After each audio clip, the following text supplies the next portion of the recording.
Welcome back dear students. Basic programs के fourth part में खुशामदीद।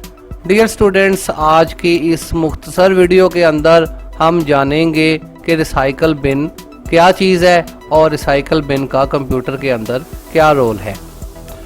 डियर स्टूडेंट्स, याद रहे कि कंप्यूटर पर मौजूद यहाँ डेस्कटॉप पर मौजूद रिसाइकल बिन नामी जो है वो एक प्रोग्राम मौजूद होता है जो दरअसल आपके कंप्यूटर का स्टोर रूम होता है। दिखने में इसकी शक्ल आपके जो है वो ऑफिस की डस्टबिन जैसी है।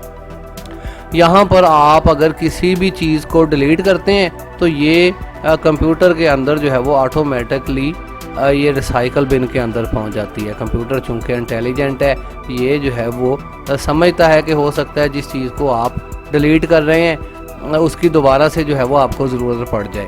तो ऐसी सूरत हाल में आप जो है वो बेहतर यही है कि आप अपनी फ़ाइल को जो है वो स्टोर रूम के अंदर या ऑटोमेटिकली ये रिसाइकल बिन के अंदर पहुंच जाती है। अगर रिसाइकल बिन के अंदर आप दोबारा चले जाते हैं, जैसे ही इसके ऊपर हम डबल क्लिक करते हैं तो यहाँ पर हमारे पास वो वाली चीज़ें जो हमने डिलीट की थी वो यहाँ पर हमें नज़र आ रही हैं। हमारी डिलीट शुदा फाइल्स रिसाइकल बिन के अंदर पहुँच जाती हैं। अगर आप रिसाइकल बिन के अंदर से जाके अंदर आप इन पे दो काम कर सकते हैं। या तो आप इनको परमानेंट डिलीट कर सकते हैं, ये बिल्कुल आपके कंप्यूटर से निकल जाएगी, या फिर आप इसको रीस्टोर डाउन कर सकते हैं। आपने जहां से इसे डिलीट किया था ये वहां पर ही वापस जो है वो चली जाएगी। फ़र्ज़ करें डियर स्टूडेंट्स, यहाँ पर जो चीज़ें पड़ी हुई हैं उनको ऐसे ही छोड़ देते हैं। यहाँ पर एक आइकन मेरे पास मौजूद है, मैं इसको डिलीट करता हूँ। फ़िलहाल अगर मैं इसके ऊपर राइट क्लिक करूं तो ये एक ऑप्शन टेक्स्ट मेन्यू मेरे पास आ जाता है। यहाँ से मैं इसको डिलीट कर सकता हूं, या फिर जस्ट मैं इसको सेलेक्ट करके अपने कीबोर्ड से डिलीट का बटन प्रेस कर सकता हूं। जैसे ही आप इसको डिलीट करने की कोशिश करते हैं तो कंप्यूटर एक दफ़ा आपसे पूछता है कि आर यू श्योर, आप वाकया ही इसको जो है वो डिलीट करना चाहते हैं। आप अगर येस करते हैं तो ये प्रोग्राम डिलीट होने की सूरत में भी आपकी रिसाइकल बिन में पहुंच जाता है। ये मतलब ये अभी भी डिलीट नहीं हुआ पूरी तरह से, बल्कि ये आपके स्टोर रूम में चला गया है। अब अगर आप चाहते हैं कि नहीं, मुझे बिल्कुल ही इसकी जो है वो ज़रूरत नहीं है, तो आप क्या कर सकते हैं, आप रिसाइकल बिन यानी स्टोर रूम के अंदर जाएंगे।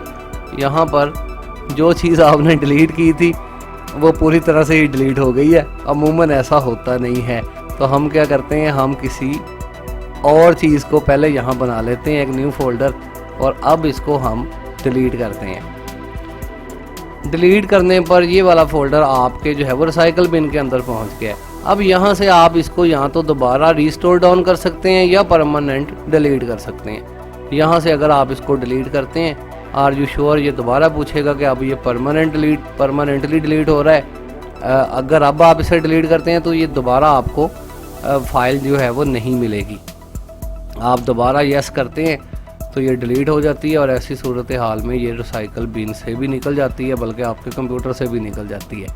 या फिर अगर आप डिलीट शुदा फाइल्स, आप श्योर हैं कि डिलीट शुदा फाइल्स मुझे नहीं चाहिए, तो इसके ऊपर राइट क्लिक करके भी आप इसको एम्प्टी रिसाइकल बिन कर सकते हैं। इसके ऊपर क्लिक करके आप यस कर दें तो यहाँ पर मौजूद तमाम चीज़ें डिलीट हो जाती हैं। डियर स्टूडेंट्स, अक्सर औकात हमने देखा है कि डिलीट एक दफ़ा डिलीट करने के बाद, रिसाइकल बिन से भी डिलीट करने के बाद, हमने ऐसे लोग देखे हैं कि वो फिर भी फ़ाइल की तलाश में होते हैं कि यार हमसे एम ही डिलीट हो गई, दोबारा हमें मिल सकती है। तो ऐसी सूरत हाल में कुछ डाटा रिकवरी सॉफ्टवेयर्स जो है वो मौजूद होते हैं जिनकी मदद से आप डाटा रिकवर कर सकते हैं, लेकिन ये फिर भी जो है वो एक बड़ा मुश्किल प्रोसेस है और बड़ा जो है वो इसको कह सकते हैं बोरिंग प्रोसेस है। फिर भी इसकी गारंटी पूरी तरह से नहीं है कि आपको तमाम फाइलें मिलती हैं या नहीं मिलती।